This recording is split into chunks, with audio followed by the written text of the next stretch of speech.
Chanakya IAS academy में आप सभी का स्वागत है। आज हम जिस टॉपिक पर बात करने वाले हैं वो है पॉपुलर फ्रंट ऑफ इंडिया। ये टॉपिक बहुत ही चर्चा में बना हुआ है और राष्ट्रीय सुरक्षा से जुड़ा हुआ है। हाल ही में केंद्र सरकार ने पॉपुलर फ्रंट ऑफ इंडिया यानी पीएफए और उसके 8 सहयोगी संगठनों को यूएपीए के तहत गैर कानूनी संगठित घोषित करते हुए 5 साल के लिए बैन किया है।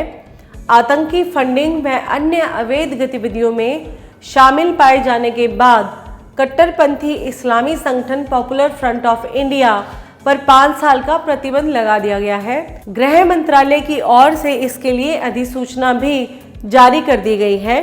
हाल ही में एनआईए और तमाम राज्यों की एजेंसियों ने पीएफआई के कई ठिकानों पर छापेमारी की थी और इसमें 250 से अधिक सदस्यों को हिरासत में भी लिया गया।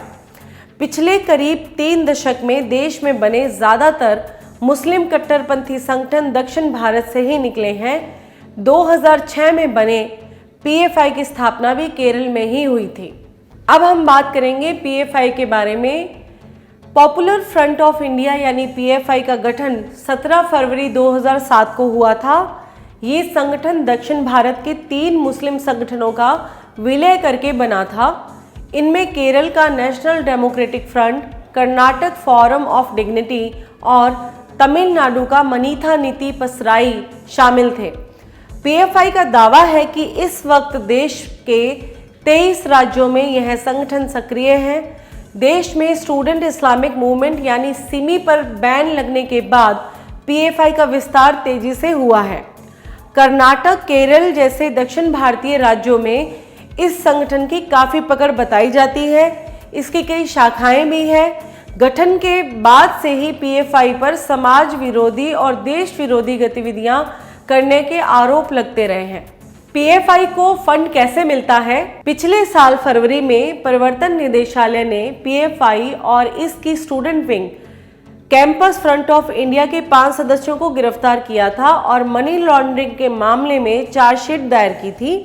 ईडी की जांच में पता चला था कि पीएफआई का राष्ट्रीय महासचिव के रऊफ गल्फ देशों में बिजनेस डील की आड़ में पीएफआई के लिए फंड इकट्ठा करता था। ये पैसे अलग अलग जरिए से पीएफआई और सीएफआई से जुड़े लोगों तक पहुंचाए गए। इस तरह का समझौता आमतौर पर तब खत्म हो जाता है जब कोई कंपनी अपने वादे को तोड़कर समझौते में शामिल कर्मचारी को नौकरी देती है। जांच एजेंसी के अनुसार लगभग 1.36 करोड़ रुपए की रकम आपराधिक तरीकों से प्राप्त की गई है। इसका एक हिस्सा भारत में पीएफआई और सीएफआई की अवैध गतिविधियों के संचालन में खर्च किया गया है। सीएए के खिलाफ होने वाले प्रदर्शन, दिल्ली में 2020 में हुए दंगों में भी इस पैसे के इस्तेमाल की बात सामने आई थी। पीएफआई द्वारा 2013 के बाद पैसे ट्रांसफर और कैश डिपॉजिट करने की गतिविधियां तेजी से बढ़ी हैं। जांच एजेंसी का कहना है कि भारत में पीएफआई तक हवाला के जरिए पैसा आता है। संगठन पर क्या क्या आरोप लगे हैं? तो पीएफआई एक कट्टरपंथी संगठन बताया जाता है। 2017 में एनआईए ने गृह मंत्रालय को पत्र लिखकर इस संगठन पर प्रतिबंध लगाने की मांग की थी। एनआईए जांच में इस संगठन के कथित रूप से हिंसक और आतंकी गतिविधियों में लिप्त होने की बात कहता आया है। एनआईए के डोजियर के मुताबिक यह संगठन राष्ट्रीय सुरक्षा के लिए खतरा है। यह संगठन मुस्लिमों पर धार्मिक कट्टरता थोपने और जबरन धर्मांतरण कराने का काम भी करता है। एनआईए ने पीएफआई पर हथियार चलाने के लिए ट्रेनिंग कैंप चलाने का आरोप लगाया है। इतना ही नहीं, यह संगठन युवाओं को कट्टर बनाकर आतंकी गतिविधियों में शामिल होने के लिए भी उकसाता है। प्रधानमंत्री भी इनके टारगेट रहे हैं। प्रवर्तन निदेशालय ने पॉपुलर फ्रंट ऑफ इंडिया को लेकर एक और खुलासा भी किया है। अधिकारियों ने दावा किया है कि इस साल जुलाई में बिहार की राजधानी पटना में पीएफआई ने प्रधानमंत्री नरेंद्र मोदी पर हमले करने की खतरनाक योजना बनाई थी। इसके लिए संगठन ने पटना में ट्रेनिंग कैंप भी लगाया था और कई सदस्यों को ट्रेनिंग देने का काम किया गया था। इतना ही नहीं, वित्त पोषण के लिए कई विदेशी ताकतों के संपर्क में ये लोग थे। पीएम मोदी के हर गतिविधियों पर नजर रखी जा रही थी।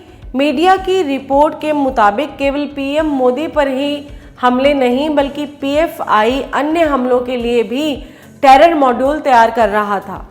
क्या पीएफआई ने कभी चुनावी राजनीति में हिस्सा लिया है? तो पीएफआई खुद को सामाजिक संगठन कहता है। इस संगठन ने कभी चुनाव नहीं लड़ा, यहाँ तक कि इस संगठन के सदस्यों का रिकॉर्ड भी नहीं रखा जाता है। इस वजह से किसी अपराध में इस संगठन का नाम आता है तो भी कानूनी एजेंसियों के लिए इस संगठन पर नकेल कसना मुश्किल होता है। 21 जून 2009 को social democratic party of India के नाम से एक राजनीतिक संगठन बना। इस संगठन को पीएफआई से जुड़ा हुआ बताया गया है। कहा गया है कि एसडीपीआई के लिए जमीन पर जो कार्यकर्ता काम करते थे वो पीएफआई से जुड़े लोग ही थे। 13 अप्रैल 2010 को चुनाव आयोग ने इसे रजिस्टर्ड पार्टी का दर्जा दिया था। अब अगर social democratic party of India की बात करें तो कर्नाटक के मुस्लिम बहुल इलाकों में ये एसडीपीआई सक्रिय रही है। खास तौर पर दक्षिण तटीय कन्नड़ और उडुपी में इस पार्टी का प्रभाव देखा गया है। इन इलाकों में इस संगठन ने स्थानीय निकाय चुनावों में सफलता भी हासिल की है। 2013 तक एसडीपीआई ने कर्नाटक में कुछ स्थानीय निकाय के चुनाव लड़े हैं, उनमें उसे करीब 21 सीटों पर जीत भी मिली है। 2018 में उसे 121 स्थानीय निकाय की सीटों पर जीत मिली थी। 2021 में उसने उडुपी जिले के 3 स्थानीय निकायों पर कब्जा जमाया था। अगर हम बात करें कि क्या पीएफआई और सिमी में कोई संबंध है तो अक्सर पीएफआई को सिमी का ही बदला हुआ रूप कहा जाता है। दरअसल 1977 से देश में सक्रिय सिमी पर 2006 में प्रतिबंध लगा दिया गया था। सिमी पर प्रतिबंध लगने के चंद महीनों के बाद ही पीएफआई अस्तित्व में आया। कहा जाता है कि इस संगठन की कार्यप्रणाली भी सिमी जैसी ही है। 2012 से ही अलग अलग मौकों पर इस संगठन पर कई तरह के आरोप लगते रहे हैं। कई बार इसे बैन करने की भी मांग हो चुकी है। इस प्रकार हमने इस टॉपिक के बारे में पूरी जानकारी पे बात कर ली है। कल हम फिर मिलेंगे एक नए टॉपिक के साथ। आप तब तक हमारे YouTube चैनल को लाइक, शेयर और सब्सक्राइब करना ना भूलें। धन्यवाद। Don't forget to like, share and subscribe to our channel and press the bell icon to never miss an update.